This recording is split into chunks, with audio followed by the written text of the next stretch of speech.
تبدأ حكايتنا على كوكب كريبتون اللي بعد ما اتولد ابنهم كال والديه قرروا انهم يتبنوا كلب عشان يكون صاحب للولد ويسليه، لكن انفجار ضخم هدد حياة سكان كريبتون، فقرر الزوجين انهم يبعتوا كال للارض عشان يقدر يعيش. لكن لما شاف كريبتو صاحبه بيتحط جوه كبسولة حاول يروح وراه، لكن جور والده حاول يمنعه، بس على طول قبل ما ابواب المركبة تتقفل الكلب قدر يفلت من ايد الكريبتونيين وجري ناحية الولد. ورغم ان ارسال كريبتو للارض ما كانش في خطة الزوجين من الاول، لكنهم فرحوا لما عرفوا ان كال هيكون معاه صاحب من الفضاء. الاتنين مع بعض بصوا على كوكبهم وهو بينفجر، والولد كان خايف جدا، لكن كريبتو لحس وشه فالطفل هدي لانه حس ان مش لوحده. بتمر سنين كتير ودلوقتي بنشوف كال اللي بقى اسمه كلارك كينت، وده الاسم اللي اهله بالتبني على الارض سموه بيه لما وصل. بنشوف ان كل يوم الصبح كريبتو بيصحي صاحبه عشان يتمشوا مع بعض شويه، لكن كلارك بيكون نومه تقيل جدا فالكلب بيساعده يقوم من النوم. لما كلارك بيصحى بيبدا يومهم وبياخد كريبتو وبيبداوا يطيروا شويه فوق المدينه. الثنائي البطل دول بيمسكوا لصوص البنوك وبيدمروا روبوتات عملاقه، ومع بعض كمان بياخدوا شويه استراحه في الحديقه، ودايما بيبقوا مستعدين انهم يساعدوا سكان المدينه، وتعاونهم مع بعض بيخليهم يعملوا حاجات عظيمه. وبعد ما بينقذوا يومهم بيروحوا باريس ياخدوا وجبه خفيفه. لويس لين بتتفاجئ لما كلارك بيجيب لها كرواسو جاي مباشره من فرنسا. الكلب بيعشق لويس لكنه بيغير جدا على كلارك لانه في النهايه هو صاحبه الوحيد والاقرب ليه. كريبتو بينام في سرير صاحبه كل يوم ما عدا لما لويس بتبات عندهم، لكنه لسه بيعتقد ان كلارك مش هيحب حد غيره ابدا، لحد ما بتيجي اللحظه اللي كريبتو بيشوف فيها كلارك وهو بيعترف بحبه للويس. في اللحظه دي تحديدا كريبتو بيتخيل السنين اللي جايه من حياته وبيخاف انه يستبدل بيها، فساعتها بيواجه الاتنين بابتسامة شريرة، ولويس بتفهم انه حاسس انه مهمل، وساعتها كلارك بيحس بالذنب هو كمان لانه عارف انه صاحب كريبتو الوحيد. لويس بتقترح عليه انه يساعد كلبه يلاقي اصحاب جداد. في نفس اليوم ده سوبرمان بيروح متجر حيوانات اليفة عشان يتبنى كلب تاني. المتجر فيه كل انواع الحيوانات، منهم ايس اللي مهمته الوحيدة انه يهرب من المكان، وبيبي الخنزيرة اللي معجبة بوندر وومن، وتشيب السنجاب الخايف، وميرتن السلحفاة اللي عمرها تقريبا حوالي 200 سنة وعندها مشكلة في النظر. وبينما الحيوانات التانية بتتاخد لبيوت أصحابها، المجموعة الصغيرة دي لسه مستنية اليوم اللي هيتربوا فيه. وعشان ما يفقدوش الأمل إيز بيقول لهم إنه قريب جدا هيهرب وهياخدهم كلهم لمزرعة الشمال اللي بتعتبر جنة برية الحيوانات بتعيش فيها بحرية وسعادة. لكن ساعتها لولو خنزيرة غينيا فقدت كل شعرها، بتقطع وبتقول له إنها عملت جهاز هيديها قوة عظمى، وإن دي من الأول كانت خطة هروبها من ساعة ما وصلت المتجر، لكن لحد دلوقتي ما كانتش قربت تحققها. بره المتجر بنشوف كلارك وهو بيربط كريبتو في عمود ويطلب منه إنه يستنى هنا لدقايق لأنه هيرجع له بمفاجأة. يدخل كلارك المتجر وبيبدأ يتكلم مع الموظفة وبيقول لها انه ناوي يعرض الجواز على حبيبته، فهو بيدور على صاحب لكلبه. الموظفة على طول بتروح عند قفص ايس وبتفتكر انه مثالي جدا للتبني، لكنها بتكتشف انه قدر يهرب. ايس وهو بيجري في طريقه للحرية بيقابل كريبتو. لما الكلب الخارق بيحس انه بيهرب بيفتكره مجرم وبيجمد رجليه عشان ما يقدرش يتحرك. كلارك ساعتها بيسمع النباح بتاع كريبتو من بره، وساعتها بيفتكر ان كريبتو وقع في مشكلة، وبيظهر قدامه وبيرجع الحيوان للقفص وبيحط قفل على ايس عشان ما يهربش تاني. لكنه بيحس ان كريبتو مش متوافق مع الحيوانات التانية، فكلارك بيقرر انه يؤجل التبني ويبدا يدرس طرق يخلي كلبه يتعامل مع غيره. بعدين هم قاعدين بيقروا بيسمعوا صوت وبيجروا على الشباك. بقوته الخارقه كلارك بيكتشف ان ليكس لوثر بيجذب نيزك للمدينه. النيزك ده كان لونه برتقاني مش زي الكريبتونايت الاخضر اللي بياخد قوه سوبرمان، لكن ده حسب كلام لوثر بيدي قوة خارقة للبشر. فالثنائي بيقرر يروح يقاطع خطة الشرير، فلوثر بيقرر يطلق النيزك على المدينة فورا، لكن كريبتو بيجري ورا الصخرة وبيقدر انه يمسكها قبل ما حد يتأذي. وسوبرمان بيظهر عشان يرجع الصخرة دي للفضاء، لكنه بيتخطف من عدو اللدود والكريبتونايت بيقع على المدينة تاني. لكن لحسن الحظ اكوامان بيوصل في الوقت المناسب وبيمنع جزء من المدينة من التدمير. بعدين سايبورج بيظهر بعدها بشوية وبيحرر سوبرمان وكلبه، ووندر وومن بتساعدهم بطيارتها الخفية، وجرين لانترن بيتخلص من ميرسي مساعدة لوثر. بينما لوثر بيلبس بدلة الروبوت بتاعته عشان يحاول يرجع قطعة من الصخرة، لكنه ما كانش متوقع ان فلاش هيقدر ياخد الصخرة قبله ويديها لكريبتو عشان يرجعها الفضاء. لكن لوثر مش بيستسلم ابدا وبيستخدم دراعه الروبوت عشان يقطع جزء من الكريبتونايت البرتقاني قبل ما يطلع بره المدار. مع القطعة الصغيرة دي كان المفروض يقدر ياخد قوة خارقة، لكن خططه كلها بتفشل. الصخرة ما بتشتغلش زي ما كان متوقع، ولوثر بيكتشف انه لسه انسان عادي بدون اي قوة. في اللحظة دي تحديدا بيظهر باتمان وبيضرب الراجل الاصلع ده، بينما كريبتو بيكمل مهمته وبيرجع اخر قطعة للفضاء. وساعتها سوبرمان بيبقى فخور جدا بكلبه، ومع بعض بيحتفلوا بانتصار جديد. في الوقت ده كل الابطال الخارقين بيفتكروا انهم مش هيضطروا يقلقوا من الصخره دي تاني، لكن لولو بتستخدم جهازها السري عشان ترجع قطعه وتبدا خطتها الشريره. بتسيب الصخره تقع على ارضيه المتجر وبتطلق موجه برتقانيه بتاثر على كل الحيوانات اللي جوه، وبتقول انها لما كانت فار تجارب في مختبر ليكس كورب وهي وشريكها ليكس لوثر عملوا تجارب كتير مع بعض. وبتقول ان في يوم من الايام لوثر اكتشف الكريبتونايت البرتقاني، والفار عرفت ان الصخرة دي هتكون أهم من أي حاجة اختبروها قبل كده. لكنهم قبل ما بيبدأوا التجارب بتاعتهم بالمادة الجديدة دي، سوبرمان وكلبه وصلوا وخربوا كل حاجة. ومن ساعتها وهي قضت كل وقتها بتحضر لليوم اللي الكريبتونايت البرتقاني هيدخل فيه النظام الشمسي، لأنها اكتشفت حاجة ليكس لوثر نفسه ما كانش يعرفها، إن الصخرة دي مش بتشتغل على البشر بس على الحيوانات. ودلوقتي مع قوتها الجديدة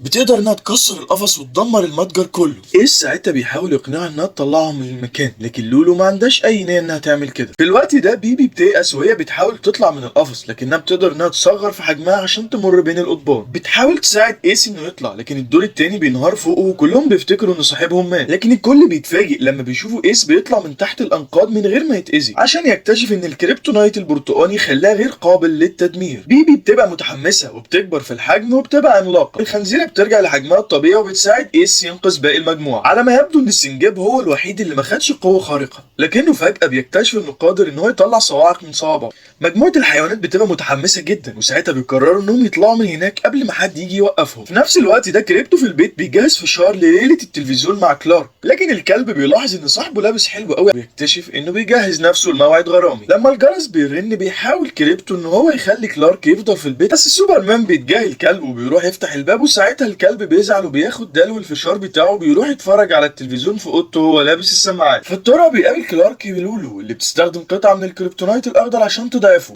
وساعتها سوبرمان بيحاول يطلب المساعدة من كريبتو، لكنه بيكون حاطط السماعات ومش سامع أي حاجة. فالفرة بتستخدم قوتها الخارقة في التحريك عن بعد وبترمي بطلنا بعيد. لما بيتخبط الكريبتونايت بيقع في بلاعة، فسوبرمان بيرجع لجزء من قوته وبيهجم على الحيوان بأشعته. لولو على وشك إنها تتصاب، لكنها بتستخدم درع معدني عشان تحمي نفسها، وبتحاول تقايم من حركة سوبرمان، لكنه لما بيتحرك بيمسكها من رقبتها وبيأمرها إنها تستسلم. وبتستخدم قوتها العقلية عشان ترجع الكريبتونايت الأخضر وتضرب سوبرمان ضربة قاتلة. لما كريبتو بيخلص فرجة بيخرج زعلان وبيشوط لعبته بعيد. في اللحظة دي بيلاقي قطعة جبنة بتطلع من اللعبة، وبيفرح جدا لأنه بيفتكر إن كلارك افتكره قبل ما يمشي، لكنه بيشوف السقف مكسور فبيحس إن في حاجة غلط حصل، وبيسمع صوت صريخ جامد وبيجري بسرعة عشان يساعد صاحبه، لكن وهو بيطير كريبتو بيبدأ يفقد قوته وبيقع وقعة كبيرة. فبنكتشف إن لولو قبل ما تطلع من الشقة كانت خبت قطعة كريبتونايت صغيرة جوه الجبنة، فخلت الكلب ضعيف. لكن ساعتها كريبتو مش بيستسلم وبيحاول يعدي الشارع عشان يلحق صاحبه، لكن عربية بتخبطه وما بيفوقش غير بعد ساعات. في الوقت ده الطوق بتاعه بيبدأ يطلع نور، وبتظهر رسالة من أبوه دوج إل اللي بينصح ابنه ينقذ صاحبه، وبيقول له إن مش قوته الخارقة هي اللي بتخليه بطل. وفي نهاية الرسالة كريبتو بيشوف أشعة غريبة جاية من منطقة قريبة، وبيقرر يشوف إيه اللي بيحصل هناك. لكن في الحقيقة الأشعة دي كانت من تشيب السنجاب، والمجموعة بتاعته كانت متجمعة على العشب بيتكلموا عن مزرعة الشمال اللي بيحلموا بيها. لكن لما إيس بيحس إن أصحابه ناويين يروحوا هناك بيحاول يشرح لهم إن المكان ده مش موجود، وإنه كان مجرد حاجة هو اخترعها عشان يحافظ على أملهم. لكن قبل ما يكشف لهم الحقيقة الكاملة كريبتو بيظهر، اللي كان بيحس إن الأشعة اللي ظهرت دي كانت بتاعة السنجاب، وساعتها بيطلب من المجموعة إنها تساعده عشان ينقذ سوبرمان. لكن على طول إيس بيفتكر لما كريبتو هو اللي كان السبب في إنه يرجع للقفص فبيضربه، وبعدين بيسأل كريبتو أنت عايزنا نساعدك ليه؟ فكريبتو بيقول له إنه بقى من غير قوته الخارقة وسوبرمان اتخطف.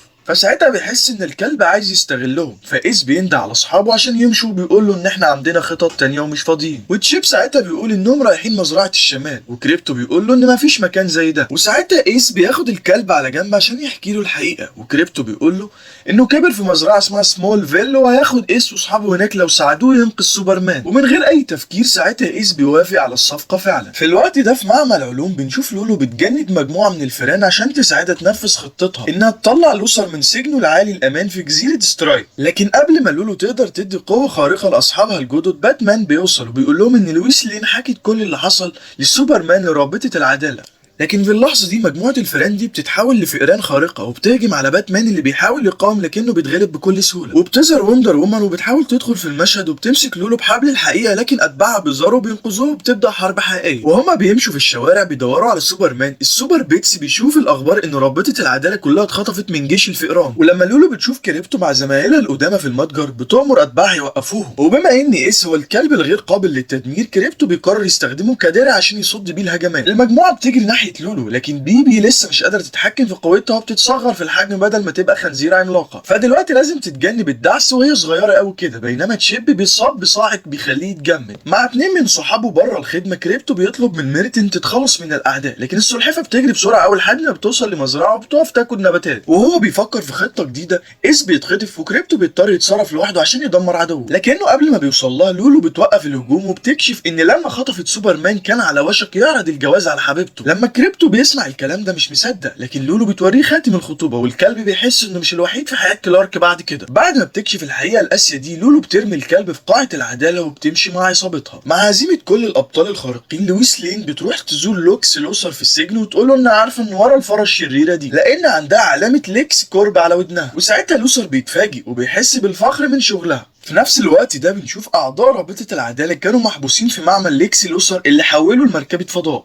وبنشوف كريبتو لما بيفوق بيلاقي فريقه محبط، والكلب بيدخل قاعة العدالة اللي كانوا بيتجمعوا فيها، وإيس بيروح وراه. إيس بيحكي ازاي لما كان صغير اتبنى من عيلة، وإيس كان أحسن صديق لبنت الاتنين دول، لحد ما في يوم كل حاجة اتغيرت. شاف البنت بتمشي ناحية حافة السلم ومسكها قبل ما تقع. لما أهلها وصلوا شافوا البنت بتعيط وفي جرح في دراعها، ما عرفوش إن إيس كان بيحاول ينقذها وقرروا يتخلوا عنه. وبيحكي إن ده كان أسوأ يوم في حياته، لكنه مش هيغير حاجة، لأن لما بتحب حد هتعمل أي حاجة عشان تشوفه مبسوط حتى لو ده هيوجعك. بعد الغروب السوبر بيتس بيستعدوا يكملوا مهمتهم، لكن عشان يعملوا كده لازم يلاقوا لولو. إيس بيقول إن لما كانوا في المتجر لولو كانت على طول بتتكلم عن عالم أصلع، وكريبتو بيستنتج إنها كانت ناوية تطلع ليكس لوثر من السجن. لما بتوصل جزيرة سترايكر، لولو وفريقها بيقدروا يهزموا كل الحراس الروبوتات وبيدوروا على معلمها. وبما إن كريبتو فقد قوته ومش قادر يطير، بيستخدم الطيارة الخفية عشان ياخد أصحابه للجزيرة، لكنهم بيتعرضوا لقصف وبتحصل حادثة كبيرة. لما بيطلعوا من الطيارة لمجموعة بتكتشف إنهم بيتعرضوا لهجوم من ويسكرز القطة اللي لولو أنقذتها من المتجر. القطة بتستخدم ديلها عشان تطلق قنابل على أعدائها اللي بيستخبوا جوه عربية عشان يخططوا للهروب. ويسكرز بتبقى قريبة، وكريبتو بيشجع تشيب إنه يستخدم قوته عشان يقلي القطة دي. القطة بتقرب من العربية وبترمي قنبلة تحتها. لما بتحس إن السوبر بيتس مش جوه بتبقى متأخرة قوي، لأن ويسكرز وقعت في الفخ. تبدأ تطلق صاروخ ناحية كريبتو، لكن إيس بيقف قدام صاحبه وبيستخدم جسمه كدرع. في نفس الوقت ميرتن بتستخدم سرعتها الخارقة عشان توقف قنبلة ويسكرز من إنها تضرب الكلاب، وبترجع تاني القنبلة لإيد القطة. بعد كده بيبي اللي كانت مستخبية بتكبر في الحجم وبترمي الحاوية فوق الشريرة. في نهاية المعركة كريبتو بيحس بالفخر بأصحابه وبيبقى مبسوط إنه أخيرا قدر يشتغل مع فريق. في ممرات السجن عالي الأمان، كريبتو وإيس بيشموا آثار لولو وبيروحوا وراها. لما بتقابل ليكس الفار بتوري الشرير صور للأبطال الخارقين اللي خطفته، ولما كانت على وشك تطلع لوثر رابطة السوبر بيتس بتظهر وبيبي بتقدر تمسكها، لكن لولو بتستخدم قوتها عشان تهزمهم مرة تانية وبتأمرهم يدخلوا الزنزانة وإلا كريبتو هيتسحق. بعد ما بتحبس كل الأبطال الخارقين بتطلع ليكس لوثر اللي بيخونها وبيحبسها جوه القفص، لكنها حتى بعد ما اتخانت بترفض تساعد السوبر بيتس وبتقول لهم انها ركبت قنبله في الاوضه اللي فيها اعضاء رابطه العداله، وانه في خلال 28 دقيقه من دلوقتي المكان هينفجر وكل الابطال الخارقين هيموتوا. الحيوانات بتفضل تحاول تطلع من السجن، لكن لما كل حاجه بتبقى انها مش نافعه كريبتو بيقدر يطرد الكريبتونايت ويرجع قوته. بعد ما بيطلع من القفص بيطلع فريقه، بيقرر يروح لوحده ينقذ رابطه العداله لانه مش عايز يعرض اصحابه الجدد للخطر من تاني. بره مبنى ليكس كورب الكلب بيبدا معركه ضد الفئران الخارقه، بينما لولو بتروح تحاسب لوثر. وبعد ما بتقدر تمسك ليكس مع اعضاء رابطه العداله،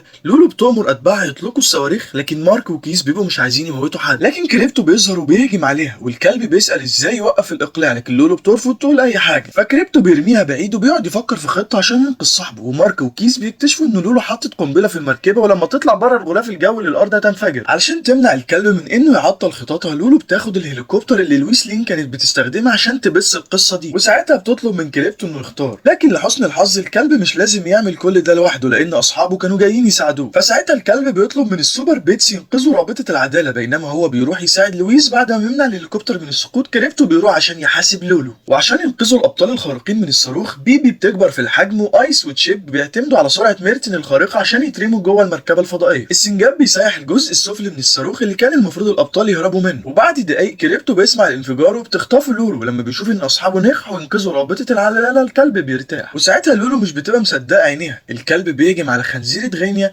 بينما السوبر بيتس بيحرروا الابطال. لما بتحس انها بتخسر المعركه، لولو بتقرر تجمع القطع الصغيره من الكريبتونايت البرتقاني وتدمجها في دماغها. بالطريقه دي بتتحول لوحش غريب وبتضرب كريبتو زي ما يكون حشره. سوبرمان بيحاول يهزمها لكنه بيتعثر بقطع من الكريبتونايت الاخضر، والابطال التانيين بيتعاونوا مع السوبر بيتس عشان يتخلصوا من الوحش، لكن حتى كده مش قادرين يهزموها. لكنه لما بيشوف اصحابه في خطر، كريبتو بيقرر يستخدم اخر حل، اللكمه الشمسيه. الكلب بيطير بسرعه ناحيه الشمس وبيمتص اكبر كميه اشعاع ممكنه. بعدين بيرجع للارض وبيضرب باقوى ضربه ممكنه عنده في بطن الوحش. بقوه الاصطدام ده الاتنين بيترموا بعيد، وجسم كريبتو كان على وشك انه يتفك، لكن ايس ساعتها بيقفز ناحيته وبيستخدم جسمه كدرع عشان يحمي صاحبه. وساعتها مارك وكيس بيتعاونوا معاهم وبيلاقوا طريقه يتخلصوا منها. لما كريبتو بيفوق، اصحابه بيستقبلوه وبيجروا في حضن سوبرمان، لكن لويس بتوصل الاول وبتحضن حبيبها. والاول مره كريبتو مش بيحس بالغيره منها، بالعكس بيبقى مبسوط انه شايفهم مع بعض من تاني. وهو بيمشي سوبرمان بينادي عليه ويقول له انه هيفضل دايما احسن صديق ليه مهما حصل. وهما بيحضنوا بعض كريبتو بيفتكر خاتم الخطوبه وبيديه على طول لكلارك، وساعتها كلارك بيقدر اخيرا يعرض الجواز ولويس بتوافق وبتتجوزه. والسوبر بيتس التانيين كمان بيلاقوا عيله، وكل واحد فيهم بيتم تبنيه من عضو في رابطه العداله. بنشوف بي اللي بتبقى احسن صديقه لوندر وومن بطلاتها المفضله، وايس وباتمان بيتفاهموا مع بعض لان شخصيتهم شبه بعض. في نهايه المهمه كريبتو بيشكر ابوه جدا على نصيحته وبيقول له انه قدر اخيرا يلاقي صحاب جدد. وبعد اسابيع بنشوف رابطه السوبر بيتس وهي بترجع تشتغل تاني، بتساعد رابطه العداله تحمي المدينه في مهمتها الجديده انها توقف كلب ازرق بيخطط انه يدمر البشر. ايه رايكم في الفيلم ده؟ يا ريت تكتبوا لنا تحت في التعليقات، ولو عجبكم الفيديو ما تنسوش تعملوا لايك وتشتركوا في القناه عشان تشوفوا ملخصات افلام اكتر. اشوفكم المره الجايه، يلا سلام.